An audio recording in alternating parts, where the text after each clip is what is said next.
Thank you very much for your well thought out, deeply felt introduction.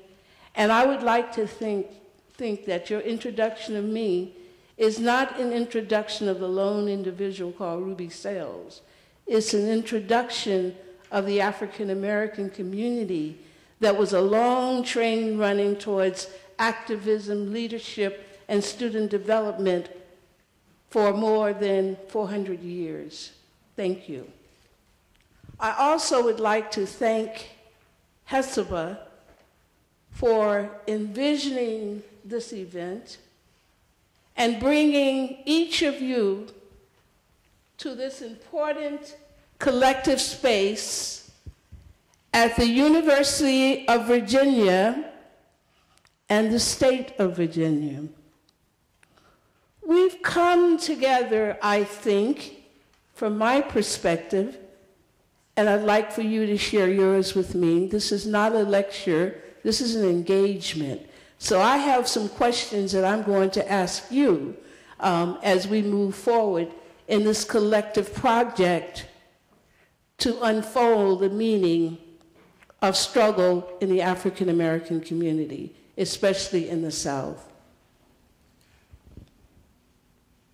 So we've come together to discuss the struggle of African Americans for freedom during enslavement and Southern USA apartheid in today's landscape, a revisionist history that glorifies these two fascist and terroristic systems, as well as the guardians and benefactors of them. Before we go on, Ella Baker is saying, Ruby Sales, you were to open this conversation with the song that Bernice Johnson Reagan wrote, We Who Believe in Freedom, Ella's song. So could we please welcome Bernice Johnson Reagan and Ella Baker within this circle today.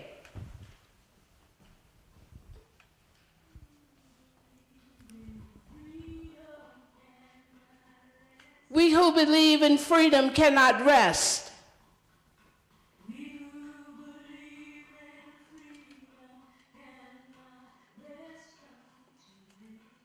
We who believe in freedom cannot rest until it comes.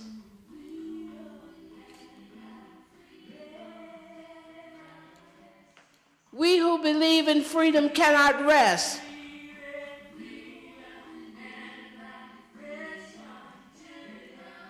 Cannot rest until it comes.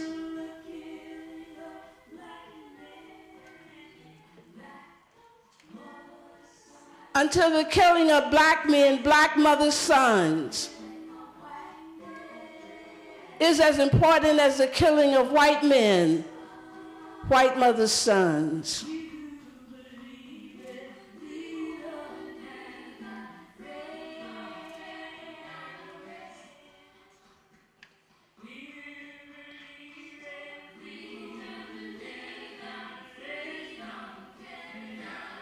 Don't you agree that we cannot rest until it comes?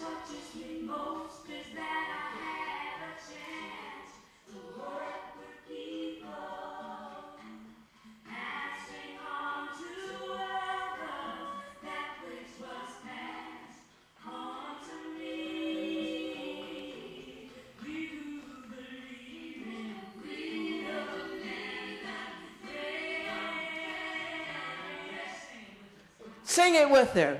Who believe in freedom cannot rest until it comes. Young people come first. They have the courage where we fail.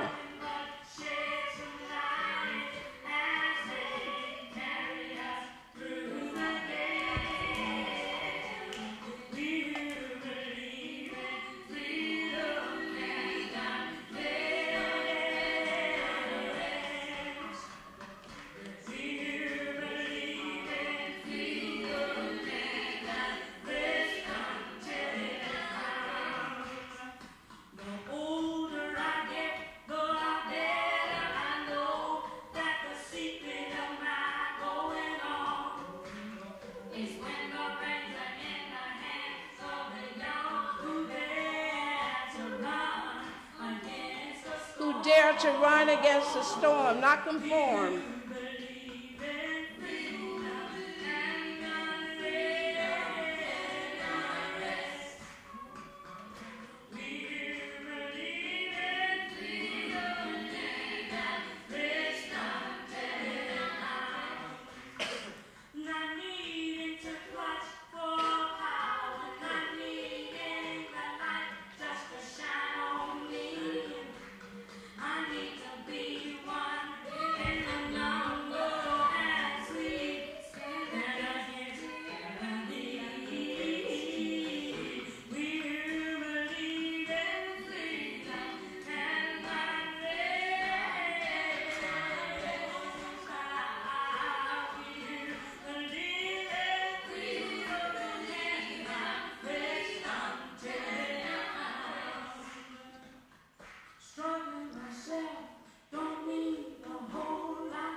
I must be heard.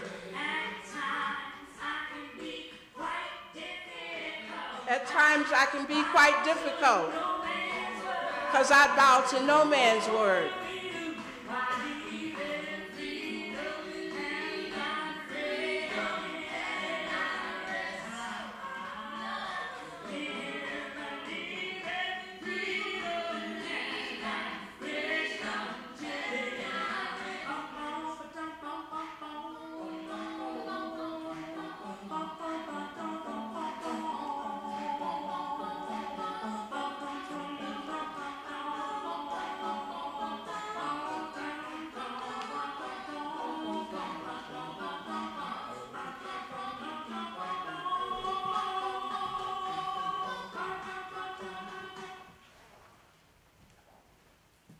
Thank you, Bernice. We needed that.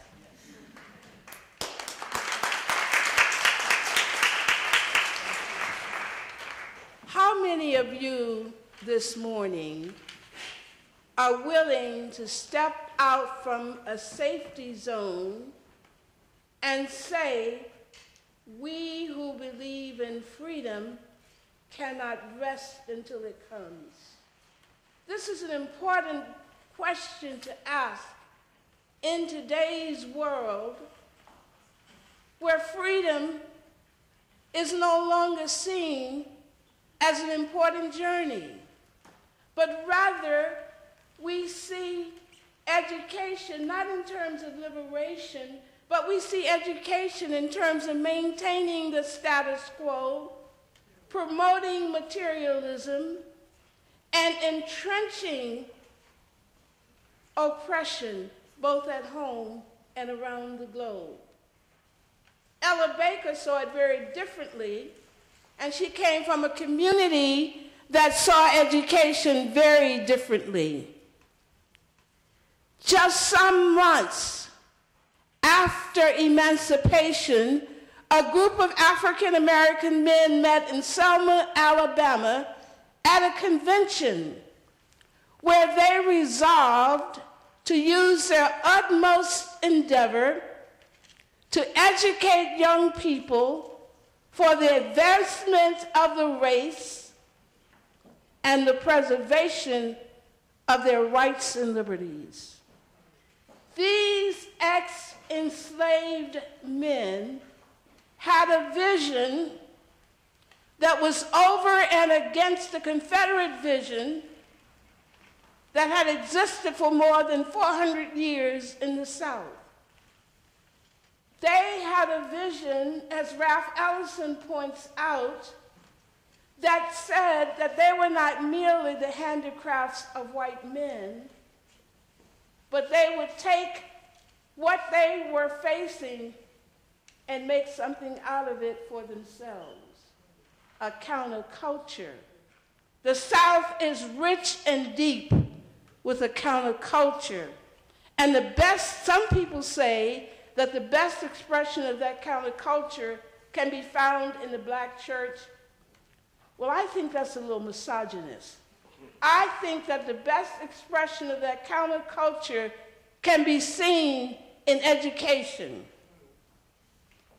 that was presided over by black women, and it was a long train running towards excellence for more than 100 years.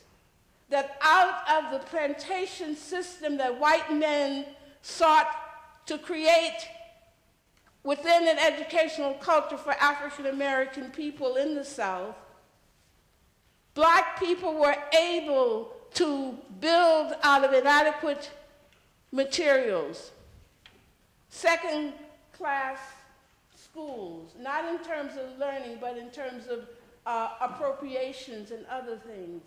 We're able to create what Sarah Lawrence Lightfoot calls good schools. And these good schools ran throughout the South, whether you were talking about Booker T. Washington, Carver High School, Dunbar High School in Washington, D.C., Carver High School in Montgomery. There are a lot of Carver Highs and Booker T. Washington high schools. But these schools were what I call the survival pulse of the black community.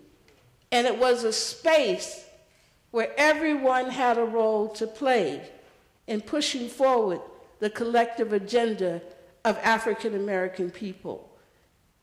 I want you to think about that, because we've been told that black schools, that segregation created second-class minds. One has to make a distinction between unequal facilities and second-class minds, because I would get very annoyed if someone told me that I had a second-class mind and I came out of a segregated school. So what I'm really trying to say that we must revise our analysis of the Southern counterculture of education to really ask the fundamental question: what strategies and tactics and curriculum and pedagogy that these outstanding teachers use in order to create generations of outstanding students who ultimately came together to become a part of the Southern freedom movement. How did we survive? What did they do? Having said all of that, I want to tell you that I'm a historian that doesn't believe in individualistic history.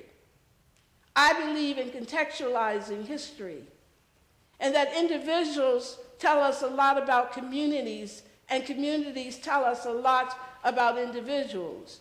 And Ella Baker was in partnership with her community's deep desire and determination to make something out of itself and its young people, despite the fascism, terrorism, and unbending oppression of segregation. Ella Baker gives us a counter-narrative that contests a traditional historical perspective that aggrandizes white Southern men while diminishing my fathers and grandfathers and great-grandfathers.